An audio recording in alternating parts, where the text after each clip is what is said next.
시작하겠습니다. 네, 안녕하세요. 저희는 4차 산업혁명을 주제로 발표를 하게 된 신정은, 최성우, 최진우입니다. 목차는 다음과 같지만 생략하고요. 여러분 모두 4차 산업혁명이란 단어를 길 가다가 한 번쯤은 들어보셨을 겁니다. 막 평범하게 길 가다가 막 사람들이 지나가면서 4차 산업혁명 이런 걸 한 번쯤은 들어보셨어요. 다 하는 경험 아닌가요? 하지만 4차 산업혁명이 정확히 뭘 뜻하는지 알고 계시나요? 저도 이거 발표를 딱 준비하면서 4차 산업혁명? 인공지능? IoT? 하는데 정확히 이게 어떤 건지 말로 표현하기가 참 난감했었습니다. 이 발표를 통해서 여러분들이 제대로 알고 가셨으면 좋겠습니다. 4차 산업혁명이라는 개념은 2016년 1월 스위스 디보스에서 개최된 세계경제포럼에서 처음으로 세계경제포럼에서 언급되어서 전 세계의 주목을 받게 되는데요. 세계경제포럼은 제4차 산업혁명이 3차 산업혁명을 기반으로 한 디지털과 바이오 산업, 물리학 등의 경계를 융합하는 산업혁명이라고 설명을 하고 있습니다. 간단히 말해서 4차 산업혁명은 3차 산업혁명의 연장선이라는 것입니다. 참고로 전 세계 기업인, 정치인, 경제학자 등 전문가들이 2천여 명 모여서 세계가 당면한 과제 해법을 논의하는 그런 이 자리, 세계경제포럼에서 과학기술 분야가 주요 의제가 된 건 포럼 창립 이래 최초였다고 합니다. 이제 이 4차 산업혁명이 얼마나 세계적으로 큰 주목을 받고 있는지 대충 감이 오시나요? 네. 이런 4차 산업혁명에 대한 담론은 여러 가지가 있지만 크게 두 가지가 있습니다. 첫 번째로 먼저 디지털 전환론이 있습니다. 이는 과거와는 다른 디지털의 활용이 이루어지기 시작하였으며 미래에는 모든 산업에서 디지털이 핵심이 될 것이라는 내용입니다. 첫 번째 담론은 약간 저희에게 와닿지 않는 그런 내용인 것 같습니다. 다른 나머지 하나는 인공지능 주도론이 있습니다. 이는 인공지능이 경제 사회 전반의 구조 변화를 주도할 것이라는 주장인데요. 어쨌든 2차 산업혁명 주도 기술인 컨베이어 시스템이 확립되었듯이 4차 산업혁명에서는 인공지능을 토대로 한 빅데이터 시스템을 지향할 것이라는 내용입니다. 저나 여러분 모두 인공지능에 뭔가 들은 것이 많아서 이 두 번째 담론이 크게 와닿는 것 같습니다.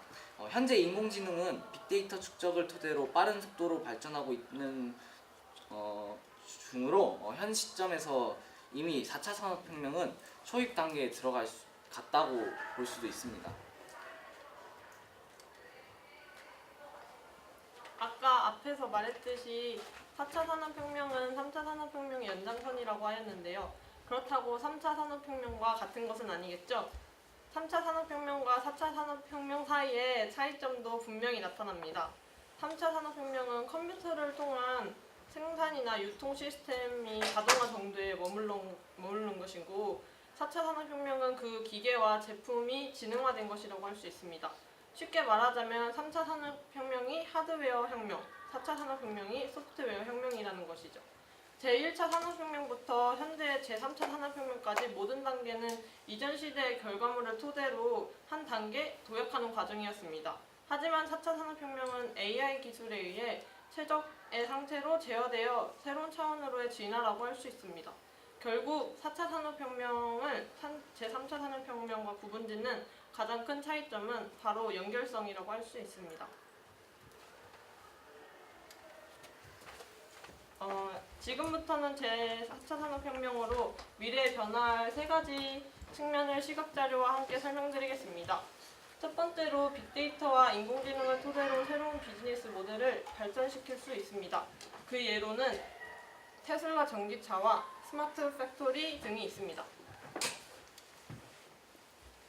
두 번째로는 성장주도 산업이 변화할 것입니다.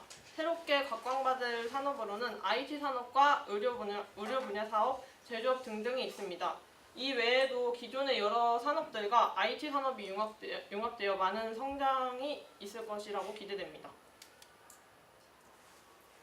그리고 마지막으로 세 번째는 생산만을 고려할 때 고도성장 잠재력을 보유하게 됩니다. 하지만 수요까지 고려하게 된다면 인력 대체라는 역설이 발생하게 됩니다. 현재 저희가 희망하는 직업들이 인공지능으로 대체되어 사라질 수 있다는 점이 전 세계가 제4차 산업혁명에 주목하는 이유 중 하나입니다. 이 문제에 관해서는 뒷부분에서 다시 이야기하도록 하겠습니다. 여태까지 제4차 산업혁명에 대한 전반적인 얘기를 해왔는데 이제는 현실적으로 우리나라 속의 제4차 산업혁명에 대해서 이야기해보려고 합니다. 세계가 4차 산업혁명을 통해 빠른 발전을 해오고 있는데 우리나라는 어느 정도 수준에 도달해 있을까요? IT 강국답게 선진국과 어깨를 나란히 하고 있을까요? 안타깝게도 전혀 아닙니다. 우리나라의 진행 속도는 매우 더딘 편이라고 합니다. 4차 산업혁명에 대한 적응력에서 우리나라가 매우 뒤처져 있다는 것입니다. 국가별 적응력 순위에서 우리나라는 139개국 중 25위에 머물러 22위의 말레이시아보다 낮은 수준으로 나타납니다. 이러한 원인이 무엇일까요? 우리나라의 과도한 규제와 빠른 변화의 속도에 대응이 뒤처진 탓입니다. 특히 과거 10년간 소프트웨어 인력이 붕괴되어 전문 인력이 부족한 상태인데 그것의 원인이 굉장히 큽니다. 또한 월요일날 송기훈령 부사장님께서 이야기하신 것처럼 여전히 한국은 인공지능이 공상과학 영화에만 나오는 먼 미래로 인식하여 아직 4차 산업혁명에 대응하지 못하고 있다는 영향도 매우 크게 작용합니다. 그렇다면 이를 해결하기 위해서는 어떤 방안이 필요할까요? 여러 가지 방안이 필요하고 많이 제시되었지만 저희는 한 가지를 얘기하자면 우리나라가 돈이 안 된다는 이유로 연구를 게을리했던 기초과학을 다시금 육성시켜서 4차 산업혁명과 내용을 융합시킨다면 IT 강국으로서 면모를 보일 수 있을 것이라고 생각합니다. 이제 다음은 4차 산업혁명과 연결된 영역들을 소개할 것인데요. 4차 산업혁명의 분야는 여러분들이 조사해오신 AI와 로봇, 자율주행차, 드론, 가상현상, 사물인터넷, 바이오, 3D 프린터 등이 있습니다. 그중 과학자들이 뽑은 가장 유망한 분야로는 바이오 분야인데요. 22.8%나 차지했어요. 그 다음에 이제 인공지능과 IoT가 15.2%로 각각 이제 공동 2위이며 이들 세 가지 분야는 합해서 50%를 넘는 응답률을 보였습니다. 이어 로봇과 자율주행차는 각각 10.8%, VR과 3D 프린팅이 역시 각각 8.7%로 뒤를 이었습니다. 마지막으로 이제 4차 산업혁명이 불러올 신기술 세 가지를 발표하겠습니다. 첫 번째는 디지털 트윈입니다. 디지털 트윈은 산업기기나 공장 등의 물리적 세계를 컴퓨터에 재현하는 것을 가리킵니다. 제품의 모형뿐 아니라 기기나 공장에 지금 무슨 일이 일어나고 있는가 하는 실시간 정보를 복사하는 것이죠. 디지털 트윈이 있으면 어떤 부품이 어느 정도까지 소모되어 있는지를 해석할 수 있고 그것을 교환할 필요가 있는지 등을 고장이 발생하기 전에 판단하기 쉽습니다. 공장에서 가동되고 있는 장치를 멈추지 않고 가동 조건을 바꿀 경우에는 어떤 영향이 발생하는지를 쉽게 검증할 수 있습니다. 이렇기 때문에 기기나 공장에 가장 적합한 운용 방법을 추구할 수 있고 가동률 향상에 크게 도움이 됩니다. 두 번째는 O2O 서비스입니다. 온라인 투 오프라인, 말 그대로 온라인을 오프라인으로 옮겨온다는 뜻으로 정보 유통 비용이 저렴한 온라인과 실제 소비가 일어나는 오프라인의 장점을 접목한 시장입니다. 최근에는 주로 전자상거래 혹은 마케팅 분야에서 온라인과 오프라인이 연결되는 현상을 말하는 데 사용됩니다. 사례로는 우리가 잘 알고 있는 배달의 민족과 직방 등이 있습니다. 이제 마지막으로 세 번째 초소형 컴퓨터입니다. 4차 산업혁명이 진행됨에 따라 기술이 발달하면서 점점 더 작은 형태의 컴퓨터가 출시되고 있는데 이를 가리켜 초소형 컴퓨터라고 합니다.